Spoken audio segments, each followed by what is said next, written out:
devotees. I'm initiating the couples and so on.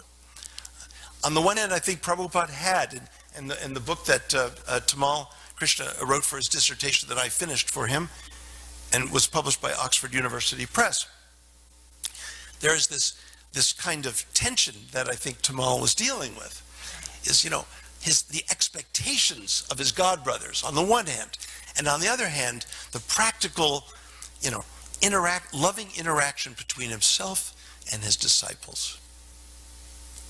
Let's go back to the Gita. I discovered things in the Gita that were there in Prabhupada's books, was always there in the text, but it never sort of became amplified to me until I ended up translating the Gita. What became apparent to me is Krishna gives us little clues throughout the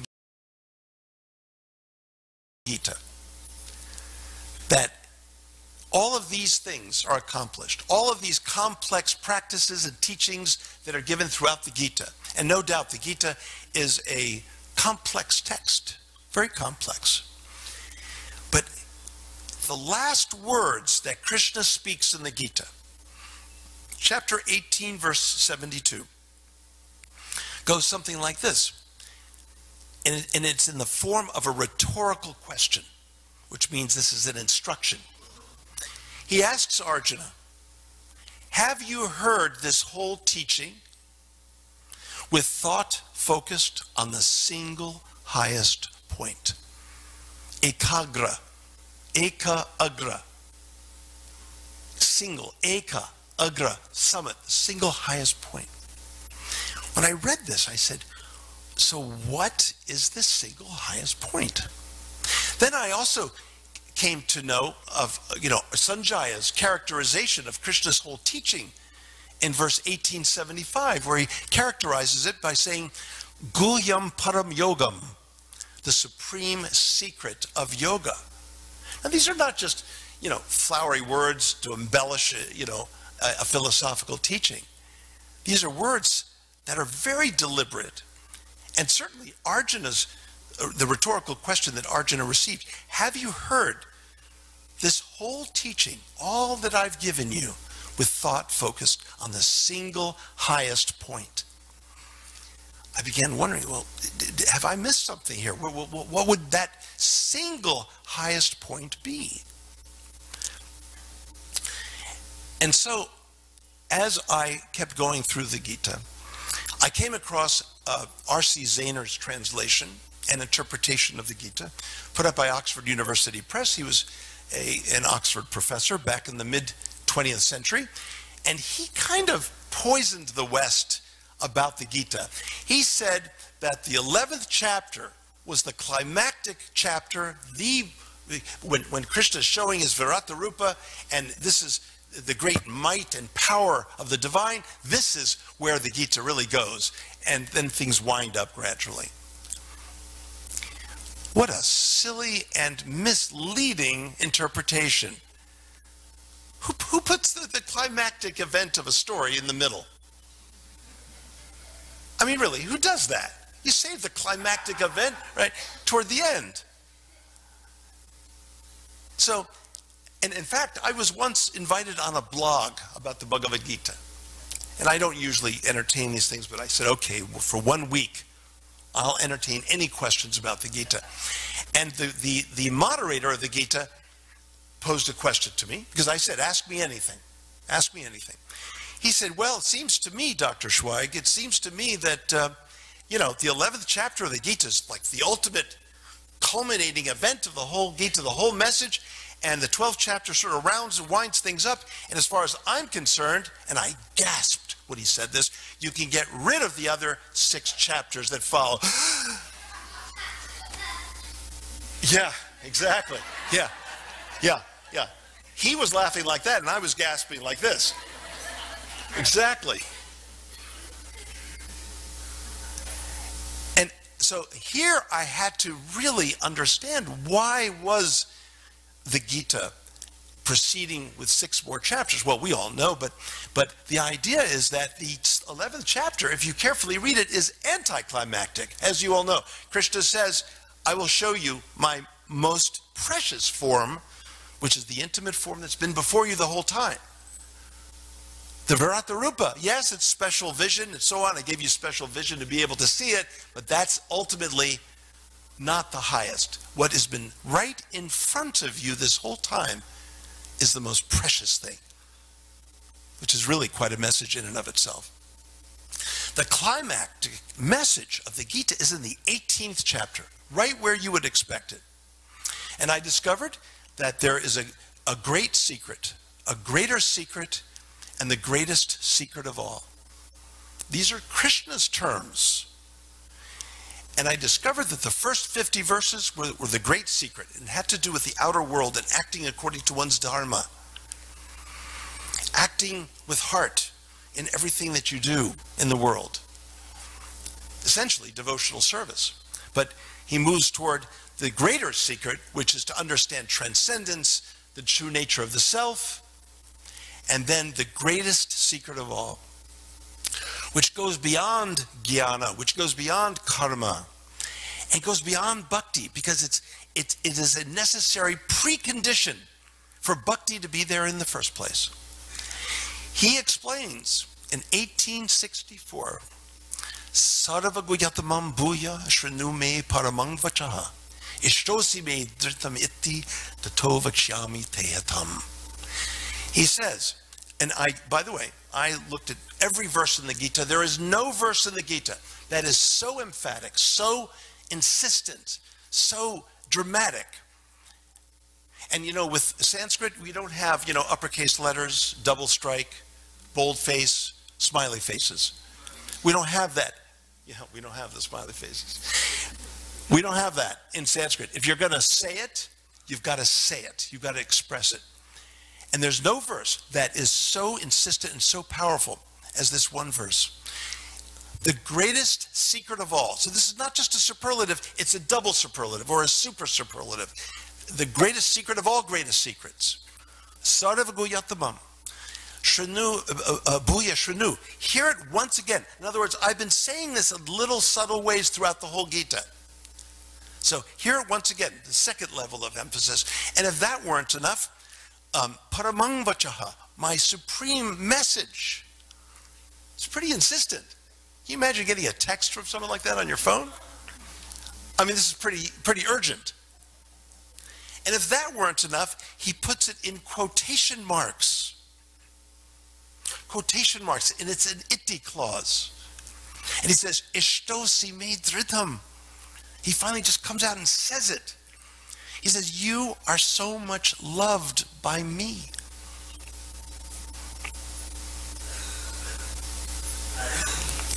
There's no small print. I'll love you if you follow my instructions. I'll love you if you do this and do that. People throw this phrase around, unconditional love, all the time. But unconditional love is only possible by an unconditioned being. That would be God. And that's where we find unconditional love. And we can find that and experience that and feel that through Srila Prabhupada. That is what we're here to celebrate, in my limited view here. The portrait I'd like to leave you with is that, like Krishna, while he was giving all these teachings, very complex teachings, the Sanskrit is not that difficult in the Gita as it is in the Bhagavata, other texts, but the concepts, the teachings are subtle and deep, and the Sanskrit is deceptively simple. But while he's delivering all of that, he's delivering it with this motive, this divine yearning for our hearts. And he's telling Arjuna, I will wait an eternity for you to turn to me.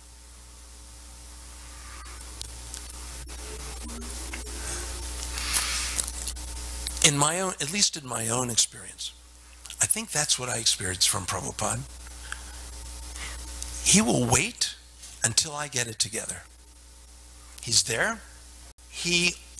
Those of us here with whom he dealt with on a very personal basis, we have many here, Dayanandaji, who began this temple, and of course we got Rameshwarji and so many others here.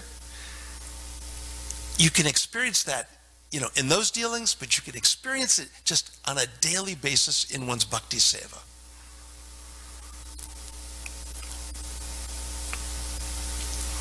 Of course, I have a vivid portrait of Prabhupada. I remember going to the first big festival, the Mayapur festival, and I went on many wonderful morning walks with Prabhupada. Back then, you had to kind of sneak onto the morning walks if you weren't carrying a stick. That's the way it was back then,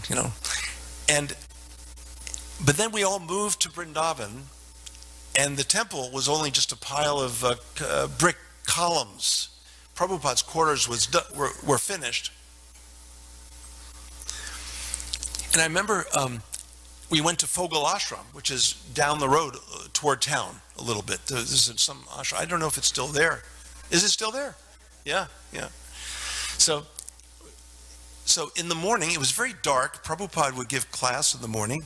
I remember Yadavarji's film was shown to Prabhupada one of those mornings, or was it night? Anyway, I'm conflating some of this, but anyway, we were all at Fogel Ashram, and I came to Bhagavatam class, and I was maybe slightly same distance as some of you up front here, where Prabhupada was sitting, but he was sitting up rather high, quite a high platform for Prabhupada, and there was only one devotee sitting between me and Prabhupada, but I could see over him to Prabhupada.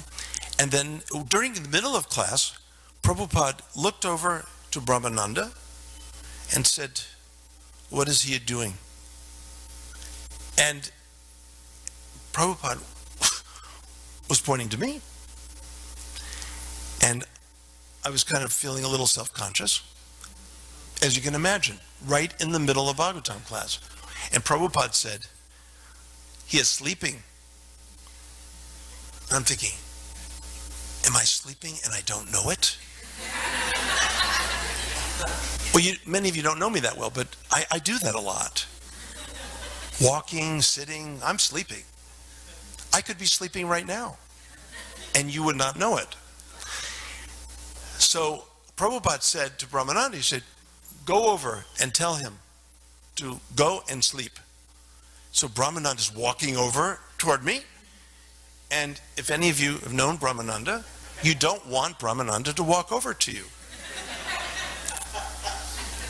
Upon that order, with that order. So I'm like, I am absolutely devastated. And he stops at the devotee in front of me.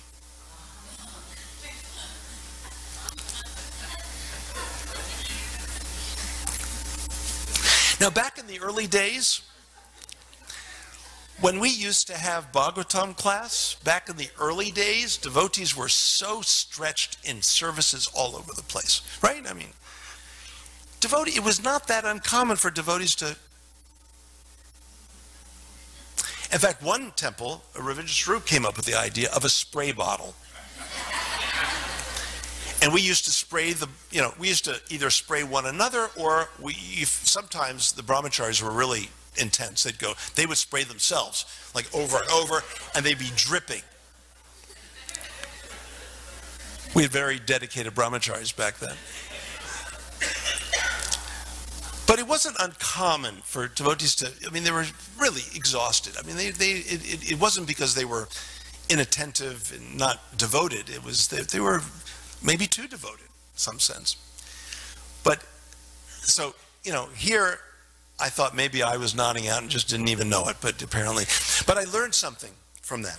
Even though it was intended, Brahmananda was not intended for me, at least directly, and Prabhupada was not talking about me, Prabhupada, in that whole little scenario, taught me to be so attentive to what he was saying, to always be attentive, and to hear what he has to say, and to not simply pluck things out of context, or to use Prabhupada's words to fight with other Prabhupada's words coming from another person, but rather to come together in the challenge of understanding Prabhupada, in the complexity of what he gave us, in the depth of the gifts that he gave us, to come together in loving, caring Sangha, to celebrate what Prabhupada gave us, and to go deeper into what Prabhupada actually gave us.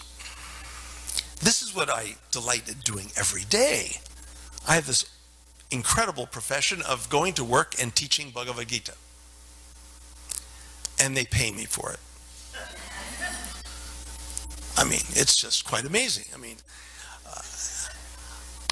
I was going to ask Swavas if he would pay me for today, and he said no.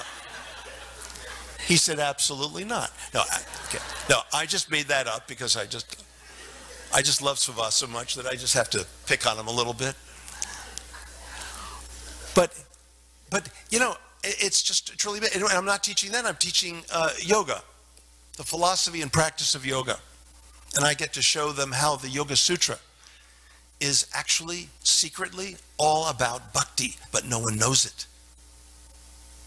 And so I'm publishing this now with Yale University Press, and coming and showing that our bhakti process is there in the Yoga Sutra. And do you know what is common to both the Yoga Sutra and the Bhagavad Gita? This portrait that I'm talking about of Prabhupada. The ability to be sensitive to others. The ability to attend and be sensitive to the thoughts and feelings of others. Just because we have these great gifts from Prabhupada doesn't mean that we should ignore what others have to say when they come and inquire. We should listen to them. Where are they coming from? What are they about? What is their story? How did you end up here? It doesn't always work out, especially in the old days. I remember sitting down with someone at the Sunday feast back in, I think, 72, 73. And I said, hello, you know, is this your first time here? He said, not really. I said, oh. That not really seemed to be a strange answer. I said, my name's Garuda. I said, what's your name? He said, my name is God. I said, can your name is what? He said, my name is God. I lit up and I said, I have been looking for you for lifetimes. I said, I want to hang out with you forever. Now, those were the old days. You know, that was back in the, you know, in the old times. And we, you know, I'm sure, I'm looking at Dayananda here. I think he has about 50 of those kind of experiences, probably right here in this temple. And, you know, back in the early 70s and later, it got a little normalized, but you know, God would show up occasionally at different temples. And even if someone says they're God, find out just what makes them tick in such a crazy way. You know, just be sensitive to, because in that way we can also be respectful of Prabhupada's gifts. We can be careful not to just unload Prabhupada's gifts carelessly and thoughtlessly, and even in an intimidating way onto others. That is not only disrespectful and insensitive to the person with whom we're interacting, but it's also disrespectful of the gift. You've got an emerald, you got a $50 million emerald, and you throw it at someone. Who does that with an emerald? Now you carefully place it in a setting, in a beautiful setting. It's up to us to create that setting. It was Krishna himself that gave the setting of loving, of the sweet, loving nature, this divine loving nature in which he placed the jewels of the teachings of the Gita. Prabhupada gave us the teachings of the Vaishnava Sampradaya in such a loving setting. Let's not forget about that. Let's make sure that we do that with one another and that we include both, always. And that we never overlook the idea that there's something valuable that another has to offer. no matter who he or she may be. Remember, Krishna's in their heart. Prabhupada is not trying to talk to us through someone else's heart.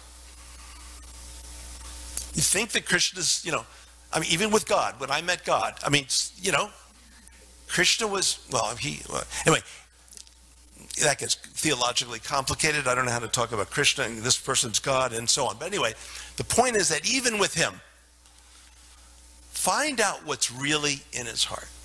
Do a lot of listening. That's what I love about the first chapter of the Gita. Krishna just listened. I'm not sure we hear one another enough. Even though that's the first process, Shravanam, hearing one another. Krishna practices Shravanam at a supreme level in the first chapter of the Gita. So while I used to skip the first chapter and go to the second, and now all I read is the first chapter. That's not exactly accurate, but the point is that I have a special affection for the first chapter in a way that I never did. It was Prabhupada, in the portrait that I have of Prabhupada, that makes me appreciate what Krishna was doing in the first chapter, because he did it with us. He listened to us. He put up with us. And he allowed us to come at any level. He never said, you have to be perfect. He never said, you have to do everything perfectly right away. He gave us huge shoes to step in, to perform devotional service. He gave us the shoes of an Uttama Bhakta. And when we couldn't perform as Uttama Bhaktas, he was always so loving and kind. And like I said earlier, sometimes he even appeared to be stretching the rules, so to speak. But he only did this because he knew that it wasn't perfection that we should expect of one another, but direction. As long as we're going in the right direction, we should never be expecting perfection of one another. It's unreasonable to expect perfection. Too often we're expecting perfection of someone else, and not ourselves. So we have to be careful with that. Prabhupada, then, in the portrait that I have of Prabhupada, is on the one hand an incredibly soft, loving, caring, compassionate teacher, while he gave us the very strict, bold gifts of the Vaishnava philosophy and practice. And I think to see those two at the same time are just as necessary as it was for me to show George that the Gita is not fatalistic. It is not a deterministic philosophy. It is not this steely, cold philosophy where you have absolutely no choice and you're completely destined to perform in life according to your conditioned and be hopelessly enslaved to that conditioning. That is not what the Gita says. But we only know that if we include Krishna's loving words to Arjuna along with Krishna's teachings, his philosophical teachings. And then finally, I just want to leave you with, even though this portrait is fairly quick, and I could go on and on about it, but I'm more interested in really opening up for some dialogue and some thoughts from any of you. Because what you may not realize is that I came here to learn from all of you this morning. So that's why I'm going to leave plenty of time for that. But I'll just leave you with I'll just paraphrase it. One verse from the Chaitanya Charitamrita, which states that pure love, Prema, the joy in Prema for the Bhakta is not in our own experience, but is in the experience in the other who is loved by us. It is often expressed in the phrase Krishna Sukha Hetu. It is our desire, our motive to please Krishna. And the principle is given by Krishnadas Kaviraj Goswami that the great love is not in our own pleasure, but in giving pleasure and great satisfaction to the beloved and to others, to make others happy, to give happiness to others, to serve others. And we talk about seva, and we usually translate, what is the usual word that we translate seva with? Service. Well, what is service if it isn't about being sensitive to the other to whom you're giving the service? If you are not sensitive to the person who is the recipient of that service, then how is it serving that person at all? So service means sensitivity. The word seva can mean attend, to be aware of the other, to attend, to do things for the other person. That's why the golden rule doesn't really work for all of us. Do unto others as you would have them do unto you. That's not bhakti. That's too egocentric. Now, I realize the world needs the golden rule because they're so far behind even that. And the golden rule would do well for so many. But the highest principle is bhakti, which is to do unto others as you can perceive what is best for them, what Krishna wants you to do in serving them. It has nothing to do with us. So we take the teachings, the theological teachings, we go a little further. We also agree that it is wonderful to serve others. It's wonderful to be ethically minded. But really, it's not in terms of our own self. It shouldn't be measured according to us. Jiva Goswami says in the Priti Sandarbha, he uses a grammatical term to demonstrate this. Because in Sanskrit, you know, there is a verbal system where there's a middle voice. It's called Atmanepada, which is still an active, the subject transits to the object, serves the object, but with oneself in mind. It's called Atmanepada. You hear the word Atma, right? Self. But then there's another tense, which is Parasmaipada, which means to serve, the subject transits to the object. I serve the object with nothing of myself, but only the object. Parasmaipada. And that is bhakti. Parasmaipada. It's right there in the Sanskrit language. Isn't that amazing? And Jiva Goswami picks up on that and uses it to describe bhakti. Parasmaipada. So, as we advance in Krishna bhakti, I like the way Dayanandaji used the phrase today, when we get out of the way, when we can actually get out of the way, it's funny, we become self-realized, all to just forget about the self and just serve other selves. That's bhakti. That is love. That is Krishna Prema. And so really, I'm here to celebrate that aspect that I've experienced in Prabhupada. The bold presentation of these beautiful gifts and jewels of the Vaishnava tradition, which I'm so privileged to be able to study every single day in my job. And this loving nature with which Prabhupada delivered them. I think that's the setting and the jewel. That's the portrait I have for Prabhupada.